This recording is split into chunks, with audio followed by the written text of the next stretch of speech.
నమస్కారం అండి. నా పేరు డాక్టర్ అశ్విన్ పండిత్.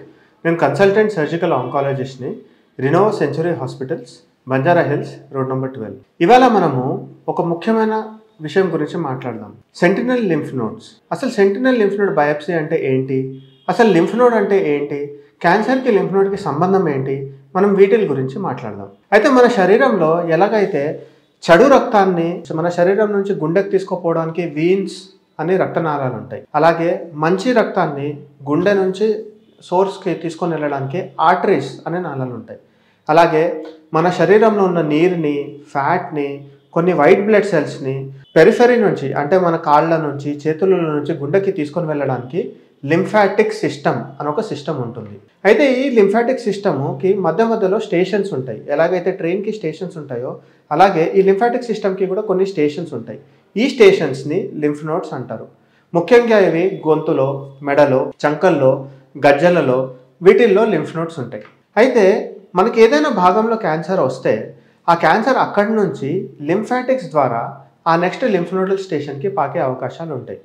ముఖ్యంగా రొమ్ము క్యాన్సరు, గర్భసంచి cancer, penile cancers, vulval cancers, cervical cancers, head and neck అంటే నోటిలో ఉన్న క్యాన్సర్, ఇవన్నీ ఒక చోటు నుంచి ఇంకో చోటు పాకడానికి ఈ లింఫాటిక్ సిస్టమ్ అనేది సహాయపడుతుంది. సో మనం ఎప్పుడైతే సర్జరీ చేస్తామో అప్పుడు ఆ పర్టికులర్ క్యాన్సర్ భాగాన్ని అయితే తీయాలి. అది కాకుండా ఆ చుట్టుపక్కల ఏదైతే లింఫ్ నోడ్స్ ఉన్నాయో వాటిని కూడా తీయాలి.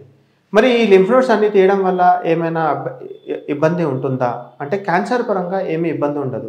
కానీ కొన్ని విషయాలలో, ఫర్ ఎగ్జాంపుల్ ఇప్పుడు మనకు రొమ్ము క్యాన్సర్ ఉందనుకోండి, సో రొమ్ము నుంచి అది చంకలోకి వెళ్తుంది. కానీ చంకలో ఉన్న లింఫ్ నోడ్సే మన చేతిలో ఉన్న నీటిని కూడా గుండెకి తీసుకొని వెళ్ళడానికి సహాయపడుతుంది. సో ఈ లింఫ్ నోడ్స్ తీయడం వలన ఒక 100 మందిలో ఒక 3కో 4కో ఈ చేతులు వాపులు రావచ్చు. దాన్ని లింఫెడిమా అంటారు.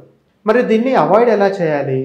ఈ అవాయిడ్ చేసే ప్రక్రియనే సెంటినల్ లింఫ్ నోడ్ బయాప్సీ అంటారు. అంటే ఒక రొమ్ములో ఒక చిన్న డై ఇస్తారు.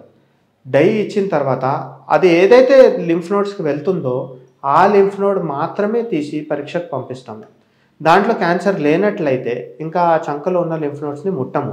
సో దీంతో ఏమవుతుంది? ఒకటి, ఎక్కువ పెద్ద గాయం అవ్వదు, రికవరీ తొందరగా అవుతుంది, నొప్పి తక్కువ ఉంటుంది, ఈ లింఫెడిమా అనేది వచ్చే అవకాశాలు కూడా చాలా తక్కువగా ఉంటాయి. దీంతో మనం చాలా వరకు కాంప్లికేషన్స్ని తగ్గించవచ్చు. మరి ఈ సెంటినల్ లింఫ్ నోడ్ బయాప్సీ అనేది ఎక్కడెక్కడ చేయొచ్చు? రొమ్ము క్యాన్సర్లలో చేయొచ్చు, పీనైల్ క్యాన్సర్స్లో చేయొచ్చు, మెలనోమా అనే స్కిన్ క్యాన్సర్ ఉంటుంది, అంటే నల్ల మచ్చలలాగా వస్తుంది. సో మెలనోమాలో సెంటినల్ లింఫ్ నోడ్ బయాప్సీ చేయొచ్చు. ఈ మధ్య ఎండోమెట్రియల్ క్యాన్సర్ అంటే గర్భసంచిలో ఉన్న క్యాన్సర్స్కి కూడా సెంటినల్ లింఫ్ నోడ్ బయాప్సీ అనేది చేయొచ్చు. సో దీంతో మనం క్యాన్సర్ని కూడా పూర్తిగా తొలగిస్తున్నాం, అట్ ద సేమ్ టైం దీనికి ఉన్న సైడ్ ఎఫెక్ట్స్ని కూడా అవాయిడ్ చేస్తున్నాం. ఇంకొన్ని వివరాల కోసం మా యూట్యూబ్ ఛానల్ని రెగ్యులర్గా చూస్తూ ఉండండి. Please log on to Renova Century Hospitals on YouTube. Thank you.